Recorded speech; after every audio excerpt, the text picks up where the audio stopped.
नमस्कार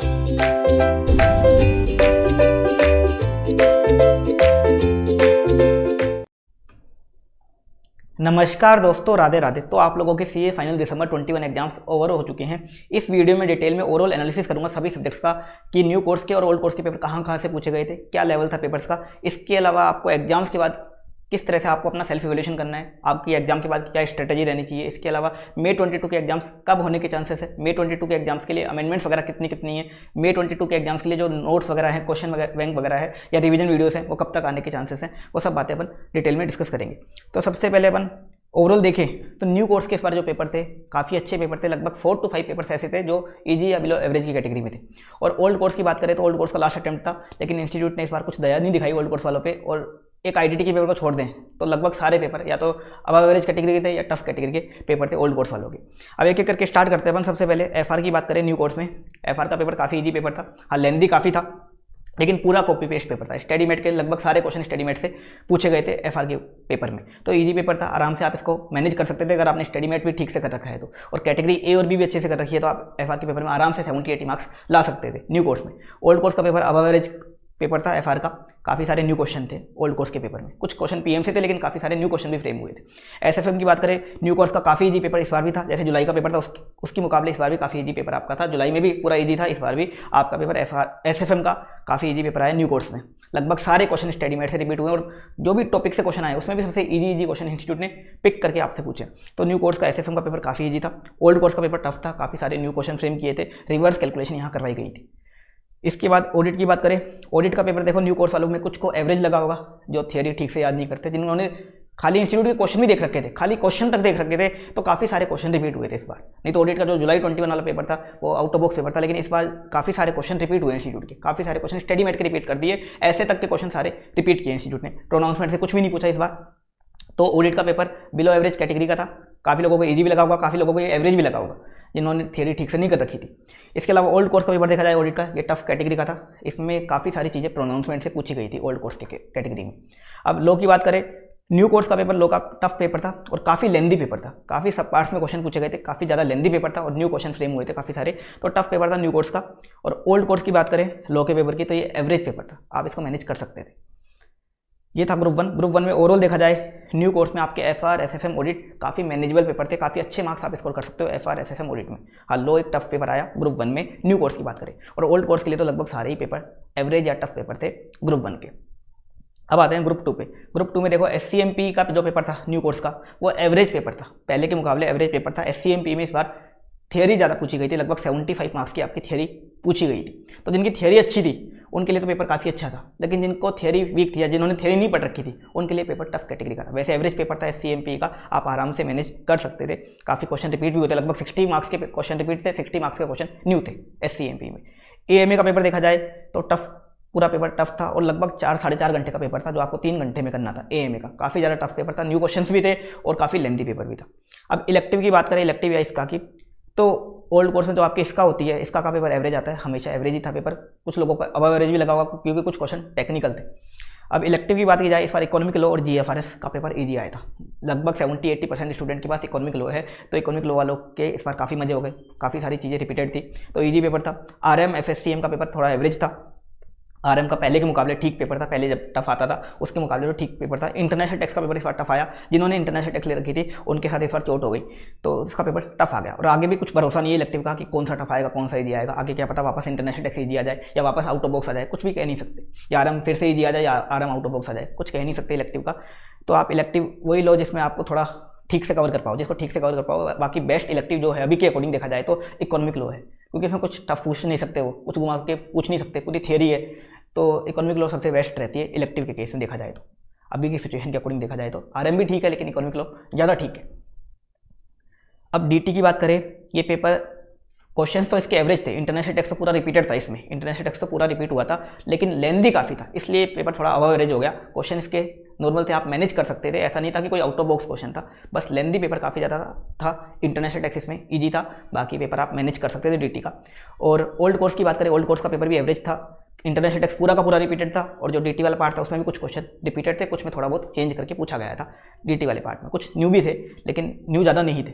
अब आईडीटी की बात करें, आईडीटी के जो फीडबैक आए हैं उसमें ज़्यादातर यही आया कि इजी पेपर था या किसी को बिलो एवरेज लगा होगा। हाँ, कुछ को एवरेज भी लगा होगा आईडीटी का। बाकी आईडीटी में तो देखो न्यू क्वेश्चन तो आते ही हैं, लेकिन टफ पेपर नहीं था, आराम से आप मैनेज कर सकते थे। आईडीटी का ईजी या बिलो एवरेज पेपर था। तो ग्रुप 2 की बात करें न्यू कोर्स में, तो न्यू कोर्स में कोई टफ ऐसा कुछ नहीं था। जिसके पास इंटरनेशनल टेक्स्ट थी उनके लिए ग्रुप 2 थोड़ा बेकार हो गया, क्योंकि इंटरनेशनल टेक्स्ट काफ़ी टफ पेपर था। इंटरनेशनल टेक्स्ट जिसके पास इलेक्टिव थी। बाकी न्यू कोर्स वालों के फायदे थे, एवरेज है, एससीएमपी भी, डीटी भी थोड़ा एवरेज, अब एवरेज की कैटेगरी का था और आईडीटी तो आपका इजी था। तो इस बार देखा जाए तो लगभग आप जिन्होंने इकोनॉमिक लॉ ले रखी थी उनके लिए लगभग 5 पेपर ऐसे हो गए जो इजी या बिलो एवरेज की कैटेगरी के थे। लगभग 5 पेपर, पहली बार ऐसा हुआ है कि इतने सारे पेपर इंस्टीट्यूट ने ऐसा दिया। और एक भी पेपर ऐसा नहीं था जो आउट ऑफ बॉक्स था। आउट ऑफ बॉक्स कैटेगरी का एक भी पेपर नहीं पूछा इंस्टीट्यूट ने। नहीं तो क्या होता था, इंस्टीट्यूट नवंबर 20 में इंस्टीट्यूट ने एसएफएम आउट ऑफ बॉक्स पूछा था, जुलाई 21 में इंस्टीट्यूट ने आपका ऑडिट आउट ऑफ बॉक्स पूछा था। इस बार एक भी पेपर ऐसा नहीं था जो आउट ऑफ बॉक्स था। आउट ऑफ बॉक्स नहीं था, हाँ लॉ का पेपर टफ था, लेकिन आउट ऑफ बॉक्स कोई भी पेपर नहीं पूछा इस बार इंस्टीट्यूट ने। हाँ, इंटरनेशनल टेक्स्ट को बोल सकते हैं अपन आउट ऑफ बॉक्स या टफ बोल सकते हैं, लेकिन वो भी इतना भी नहीं कि एकदम ही आउट ऑफ बॉक्स था। हाँ, टफ कैटेगरी का जरूर पेपर था वो। तो न्यू कोर्स वालों के काफ़ी अच्छा अटेम्प्ट था। न्यू कोर्स वालों ने जिन्होंने भी इंस्टीट्यूट का स्टडीमेट वगैरह फॉलो किया होगा उनके तो काफ़ी अच्छे मार्क्स आने वाले हैं। जिन्होंने भी इंस्टीट्यूट का स्टडीमेट या स्टडीमेट टाइप वाला पूरा मटेरियल फॉलो किया होगा उनके तो काफ़ी अच्छे मार्क्स आने वाले हैं। हाँ, उल्टा सुल्टा कुछ पढ़ रखा होगा तो देखो बात अलग है। अब ओल्ड कोर्स वालों की तो बात ही अलग है। इस बार ओल्ड कोर्स वालों के साथ तो चोट ही हुई है, भयंकर चोट हुई है। उनको कोई भी पेपर अच्छा नहीं मिला। एक आईडीटी का अच्छा इसलिए मिल गया क्योंकि आईडीटी का न्यू और ओल्ड का सेम आता है। आईडीटी का न्यू और ओल्ड का सेम आता है तो वो अच्छा मिल गया उनको।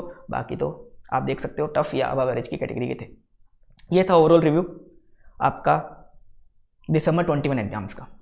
अब एग्जाम्स के बाद देखो क्या करना है आपको। सबसे पहले आपको अपना सेल्फ इवैल्यूएशन करना है। आप एग्जाम के बाद करते हो, एक एग्जाम देने के आने के बाद पूछते हो इसका आंसर क्या आएगा, इसका आंसर बताओ, इसका आंसर बताओ। उससे बढ़िया अब आप क्या करो, सेल्फ इवैल्यूएशन करो। अब आप सबके आंसर देखो कि क्या आंसर आने चाहिए। एफआर एसएफएम यहाँ तो रिपीटेड हुए हैं, जैसे एफआर में रिपीट हुआ है पेपर, एसएफएम में पूरा पेपर रिपीट हुआ है, ऑडिट में भी क्वेश्चन रिपीट हुए हैं। इसके अलावा आपका क्या बोलते हैं डीटी में भी काफ़ी क्वेश्चन रिपीट है, सीएमपी में भी पूरी थ्योरी रिपीट है। इनके क्वेश्चन तो आप स्टडीमेट से भी चेक कर सकते हो। स्टडीमेट में सारे क्वेश्चन हैं, इनके आंसर तो आप स्टडीमेट से चेक कर सकते हो। आपको किसी से पूछने की रिक्वायरमेंट ही नहीं, वहाँ को इसके आंसर मिल जाएंगे। देख लो कि क्या आंसर है, आपका प्रेजेंटेशन वगैरह ठीक है या नहीं है, और उस अकॉर्डिंग आप अपना सेल्फ इवैल्यूएशन करो। किसी और की बुक से मत करना। स्टडीमेट इंस्टीट्यूट का स्टडीमेट जो है उसी से सेल्फ इवैल्यूएशन करना, तो ही ठीक से इवैल्यूएशन होगा। आपने किसी और की बुक पढ़ रखी है, उसने अलग आंसर कर रखा है, तो आप सोचोगे चलो ये ठीक है, ऐसा नहीं है। आपको सेल्फ इवैल्यूएशन स्टडीमेट से करना है, इंस्टीट्यूट के बुक से करना है, या कोई ऐसा मटेरियल है जो एज पर पूरा का पूरा इंस्टीट्यूट का कॉपी पेस्ट है, उससे आप सेल्फ इवैल्यूएशन करना।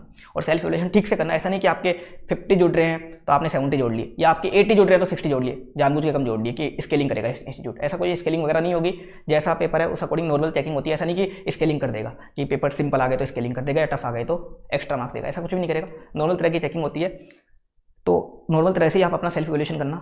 एक तो एक्स्ट्रा जोड़ना भी मत और एक्स्ट्रा काटना भी मत। जो भी आपको लग रहा है हाँ इतना आना चाहिए उस अकॉर्डिंग जोड़ना। स्टेप मार्किंग आपको सब जगह मिलती है। हाँ, कुछ जगह होती है जहाँ स्टेप मार्किंग नहीं मिलती, लेकिन सब जगह फिर भी स्टेप मार्किंग मिलती है। जैसे डीटी के क्वेश्चन में काफ़ी लोग करते हैं गलती, टोटल इनकम के क्वेश्चन में एक आध पॉइंट गलत कर देते हैं। तो ऐसा नहीं कि पूरे मार्क्स कट जाएंगे, उसके 2-3 नंबर जो होंगे 2-3 नंबर ही कटेंगे। ऐसा नहीं कि 14 मार्क्स पूरे कट जाएंगे। तो सेल्फ इवैल्यूएशन ठीक से करना, उससे आपको आइडिया लग जाएगा कि आपके कितने कितने मार्क्स जुड़ रहे हैं। अगर आपके मार्क्स मान लो आपको अपने आप अकॉर्डिंग आइडिया लग जाएगा, आपको लग रहा है सारे सब्जेक्ट में अच्छे जुड़ रहे हैं, लेकिन एक आध सब्जेक्ट में थोड़ा बहुत ऊपर नीचे चल रहा है कि एक सब्जेक्ट में 35 आएंगे, बाकी सब में तो आप पास हो, तो कोई दिक्कत नहीं, आप आराम से पास हो जाओगे। इंस्टीट्यूट क्या करता है ऐसे केस में, अगर आपके एक सब्जेक्ट में कम आ रहे हैं तो उसको बोनस देके कर देता ठीक, तो उससे आपको घबराना नहीं है। और ठीक से इवैल्यूएशन करने के बाद आप डिसाइड कर सकते हो कि आपकी क्या पोजीशन है। बहुत ग्रुप दिया है कि आपकी रैंक आने वाली है या पास होने वाले हो, वो आप उस अकॉर्डिंग आगे देख सकते हो। अगर आपका एक ही ग्रुप दिया आपने, अभी एक ग्रुप पेंडिंग है, एक ग्रुप देख लिया आपने कि हाँ पास हो जाएंगे, तो पढ़ाई स्टार्ट कर देना। लेकिन पढ़ाई अभी स्टार्ट मत करना। अभी आपने एग्जाम दिए, काफ़ी प्रेशर में एग्जाम दिए, लगभग 15 दिन आपने एग्जाम दिए, तो अब 7-8 दिन का कम से कम ब्रेक लेना। 7 to 8 डेज का कम से कम ब्रेक लेना। हो सके थोड़ा ज़्यादा भी लगे, कोई दिक्कत नहीं है। अब ब्रेक लेना आराम से 7 to 8 डेज का, और उसके बाद आप स्टार्ट करना अपना ग्रुप 2 या ग्रुप 1 जो भी आपका एक ग्रुप पेंडिंग है। जिनको लग रहा है कि पास हो जाएंगे, बहुत ग्रुप दिए हैं या रैंक वगैरह आ जाएगी, वो अब आराम से मज़े करें। आपका जो रिजल्ट आएगा आपको पता है, एक्सपेक्टेड जो डेट रहेगी रिजल्ट की फेब मिड तक रहेगी। फेब मिड तक आपका रिजल्ट आएगा, तो फेब मिड तक आपके पास लगभग 2 महीने हैं। अब यही टाइम आपके पास मज़े करने का, क्योंकि जैसे ही आपका रिजल्ट आ जाएगा, आप पास वगैरह हो गए, पास हो गए या रैंक वगैरह आ गई, तो आपको टाइम नहीं मिल पाएगा। फिर आप जॉब वगैरह में लग जाओगे, जॉब की प्रिपरेशन वगैरह में लग जाओगे, इंटरव्यूज वगैरह में लग जाओगे, फिर जॉब स्टार्ट हो जाएगी, फिर इतना टाइम नहीं मिल पाएगा। तो अब आपके पास टाइम है 2 महीने का, मज़े करने का टाइम यही है। अगर आर्टिकलशिप वाले आपको नहीं बुलाते, आपकी आर्टिकलशिप वगैरह खत्म हो चुकी है, तो अब आपको 2 महीने आराम से मज़े करने चाहिए, घूमना फिरना चाहिए, फैमिली को टाइम देना चाहिए। और एक काम जरूर करना, आपका पेपर कैसा भी हुआ हो, अच्छा हुआ हो, बुरा हुआ हो, एक बार जिस भी भगवान को आप मानते हो, मैं पहले भी बोलता हूँ ये बात, उस उनके पास जरूर जाके आना, मतलब उस भगवान के दर्शन करके जरूर आना। जिनको भी आप मानते हो उनके दर्शन जरूर करके आना। ऐसा नहीं कि आप एग्जाम का रिजल्ट आने वाला उससे 2 दिन पहले जा रहे हो, तब तक सब चीज़ें हो चुकी होंगी। अभी दर्शन कराना, कम से कम ये मन्नत मांगाना कि एग्जामिनर ठीक से चेक कर दे। आपने तो अपनी पूरी कोशिश कर ली, आपने तो अपनी पूरी मेहनत कर ली आपने तो सब चीज़ें झोंक दी। अब पूरा डिपेंड किसके ऊपर कर देगा? एग्जामिनर के ऊपर। देखो एग्जामिनर से गलतियाँ होती हैं, आपको भी पता है कि एकदम एग्जैक्ट कोई चेकिंग नहीं होती। लगभग 5 to 10% मिस्टेक होती है, 5 to 10% आपके नंबर कम ज़्यादा होते रहते हैं। तो वो गलतियाँ ना हो, तो इसलिए अभी से भगवान के पास चले जाना एक बार, और ज़रूर जिस भगवान को मानते हो अभी जाके आना। ऐसा नहीं कि अभी आप घूमने फिरने चले गए या मजे मारने चले गए, मजे मार लेना आराम से, 2 महीने का टाइम है। तो स्टार्ट में एक बार भगवान के पास जरूर जाके आना, जिस भी भगवान को आप मानते हो उनके दर्शन जरूर करके आना। तो क्या होता है, वो लक फैक्टर होता है ना, वो अपना साथ दे देता है। ये छोटी मोटी चीज़ें पे अपना साथ दे देती है। क्योंकि एग्जामिनर मान लो आपकी कॉपी गलत चेक कर दिया, आपको 40 मार्क्स मिलने चाहिए तो और आपको दे दिया 36, एक सब्जेक्ट में फेल कर दिया, तो दिक्कत हो सकती है। तो ये काम भी आप जरूर करना। और अभी से कोई लोगों को लग रहा है कि हम पास हो जाएंगे, तो अभी से कोई जॉब वगैरह की प्रिपरेशन मत करना। जॉब वगैरह की प्रिपरेशन करने का या इंटरव्यू वगैरह की प्रिपरेशन करने का कोई मतलब नहीं है, क्योंकि जॉब जिसकी लगनी है अपने आप लग जाती है। जॉब में कुछ स्पेशल चीज़ें नहीं पूछी जाती कि आप कुछ प्रिपरेशन कर लोगे, आप लेटेस्ट वीडियोस देख लोगे तो उससे कुछ आपकी स्पेशल प्रिपरेशन हो जाएगी और आपको सिलेक्शन कर लिया जाएगा। जॉब में वो नॉर्मल तरह के क्वेश्चन पूछते, कुछ स्पेशल नहीं पूछते कि ये क्या हुआ, ये क्या हुआ, ऐसा कुछ नहीं चलता वहाँ पर। नॉर्मल तरह के इंटरव्यूज़ में क्वेश्चन पूछे जाते हैं, तो उसकी प्रिपरेशन वगैरह जो भी करनी है रिजल्ट बाद ही देखना, रिजल्ट बाद ही देखना। अभी आप 2 महीने मजे करो। हाँ, आर्टिकलशिप वाले दुखी करते हैं आपको, तो फिर बात अलग है, उनसे भी कोशिश करना। आर्टिकलशिप वाले अगर दुखी करे तो 8-10 दिन का तो ब्रेक दे दे कम से कम, वो दे दें तो अच्छी बात है, अभी आप घूम सकते हो। बाकी आपकी आर्टिकलशिप खत्म हुई है तो आप मजे कर सकते हो। हाँ, जिनकी प्रिपरेशन बिल्कुल, मतलब जिनके एग्जाम बिल्कुल ही बेकार हुए, बिल्कुल बेकार पेपर हुए हैं, ऐसा लग रहा है कि हाँ फेल ही होंगे, पता लग गया कि हाँ 20 मार्क्स 10 मार्क्स इतने जुड़ रहे हैं, 20-25 ऐसे मार्क्स जुड़ रहे हैं पर सब्जेक्ट, तो उनको क्या करना है, उनको भी 7-8 दिन का ब्रेक लेना है। 7-8 दिन थोड़ा घूम फिर के थोड़ा फ्रेश होना है, उसके बाद फिर पढ़ाई स्टार्ट करनी है। फिर अच्छे से प्लान बनाना है, फिर देखना कहाँ कहाँ मिस्टेक करी, उनको ठीक करके आगे की प्रिपरेशन करनी है। इस तरह आप एग्जाम के बाद की स्ट्रेटजी फ्रेम कर सकते हो। अब May 22 एग्जाम्स के लिए एक एक्सपेक्टेड डेट क्या रहने वाली है? कुछ लोग सोच रहे हैं कि एग्जाम मई में होंगे, कुछ लोग सोच रहे हैं जून में होंगे, कुछ लोग सोच रहे हैं मई एंड में होंगे। तो देखो एक्सपेक्टेड डेट अभी May 22 एग्जाम्स की कुछ क्लियर नहीं है। अभी तो आप यही मान के चलो अपने एग्जाम्स कब से होंगे, जो आपका टाइम होता है ना 2 मई 22 से, अभी तो यही मान के चलो आप। क्योंकि आप जून का सोचोगे और पढ़ाई में क्या करोगे, डिले करोगे और धीरे धीरे पढ़ाई करोगे। तो एक्सपेक्टेड डेट आप क्या मान के चलो, 2 मई ही मान के चलो। अभी तो जब क्लैरिटी आ जाएगी, क्लैरिटी अपनी जैन एंड तक आ जाएगी, जैन एंड तक पता चल जाएगा कि कब एग्जाम होने वाले हैं। तो एक्सपेक्टेड डेट अभी तो स्टार्टिंग का मई जो अपना होता है नॉर्मल, वही तारीख मान के चलो। अभी स्ट्रेटजी क्या रहेगी May 22 एग्जाम्स की, कि 3-4 रिवीजन आप कैसे करो, उसके लिए मैं अलग से वीडियो डाल दूंगा। अमेंडमेंट्स देखो May 22 एग्जाम्स में इस बार आपके फायदा है, काफ़ी कम अमेंडमेंट्स हैं। नवंबर 21 के मुकाबले May 22 में अमेंडमेंट्स बहुत कम है इस बार। आपके FR SFM में कोई अमेंडमेंट नहीं है।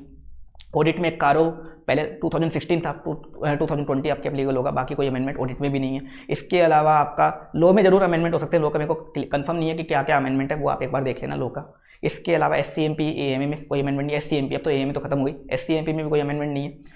इसके अलावा आपका DT में भी इस बार नेग्लिजिबल अमेंडमेंट है। एक फायदा हो रहा है DT में, इस पहले क्या होते थे, काफ़ी सारा फाइनेंस सेट पूरा चेंज हो जाता था तो काफ़ी सारे अमेंडमेंट आते थे, लेकिन इस बार DT में काफ़ी कम अमेंडमेंट है, छोटे मोटे अमेंडमेंट है। हाँ, एक स्लम सेल का एक बड़ा अमेंडमेंट है, बाकी इतने बड़े कोई अमेंडमेंट नहीं है DT में। DT में भी इस बार फायदे आपके, आपने पहले से बढ़ रखी है, आपको कुछ अलग से अमेंडमेंट के झांसे में नहीं पढ़ना कि अमेंडमेंट हो गए तो आप पूरी क्लास देख लें, ऐसा कुछ नहीं करना। इतने बड़े अमेंडमेंट है ही नहीं। IDT में भी नेग्लिजिबल अमेंडमेंट इस बार, तो अमेंडमेंट इस बार बहुत नेग्लिजिबल है। एक लोग आप देख लेना क्या है क्या नहीं है। बाकी सब्जेक्ट में इस बार नेग्लिजिबल अमेंडमेंट है या है ही नहीं, तो अमेंडमेंट वगैरह के चक्कर में मत पड़ना ज़्यादा। अब बात करते हैं May 22 एग्जाम्स के लिए हमारे नोट्स जो रहते हैं वेबसाइट पे फ्री रहते हैं, वो नोट्स अपडेटेड नोट्स कब आएंगे? तो देखो अपडेटेड नोट्स जो लेटेस्ट बैच के अब चल रहे हैं, तो अपडेटेड नोट्स अपडेट हो जाएंगे जनवरी एंड तक। कोशिश रहेगी जनवरी एंड तक सारे प्रोवाइड कर दिए जाएंगे, क्योंकि हमारा जो लेटेस्ट बैच है जनवरी में कंप्लीट हो जाएगा, तो उसके सारे नोट्स भी रेडी हो जाएंगे। अपडेटेड नोट्स, सारे कलरफुल नोट्स, वो आपको वेबसाइट पे सारे के सारे फ्री रहेंगे नोट्स। दूसरा क्वेश्चन बैंक्स, इस बार क्वेश्चन बैंक जो होंगे हमारे वाले सारे के सारे हार्ड कॉपी में आएंगे। क्वेश्चन बैंक जो भी होंगे, लो का नहीं आता, बाकी जो क्वेश्चन बैंक रहते हैं हार्ड कॉपी में आएंगे। और क्वेश्चन बैंक भी जो लेटेस्ट क्वेश्चन बैंक है, जिनमें अभी तक के सभी क्वेश्चन कवर्ड है, जो आपके दिसंबर 21 एग्जाम्स तक के सभी क्वेश्चन कवर्ड है, वो क्वेश्चन बैंक आपके जनवरी एंड तक आएंगे। कुछ के जनवरी एंड तक आएंगे, कुछ के फेब फर्स्ट वीक तक आ जाएंगे, क्वेश्चन बैंक हार्ड कॉपी में रहेंगे। इसके अलावा रिवीजन वीडियोस जो हैं, लेटेस्ट रिवीजन वीडियोस, नए लेक्चर जो रिकॉर्ड हो रहे हैं उनके साथ साथ रिकॉर्ड हो रहे हैं, DT के भी, SCMP के भी, FR के भी, SFM के भी, इंटरनेशनल टेक्स्ट के भी। तो रिवीजन वीडियोस भी साथ साथ अपलोड होते रहेंगे और जनवरी एंड और फेब मिड तक या फेब मंथ तक आपके रिवीजन वीडियो सभी सब्जेक्ट के FR SFM SCMP DT के टोटल रिवीजन वीडियोस लेटेस्ट वाले अपलोड हो जाएंगे। SCMP के तो मैंने कुछ रिवीजन वीडियोस लेटेस्ट वाले अपलोड भी कर दिए 2-3 चैप्टर के, बाकी सारे चैप्टर के भी अपलोड हो जाएंगे सारे रिवीजन वीडियोस।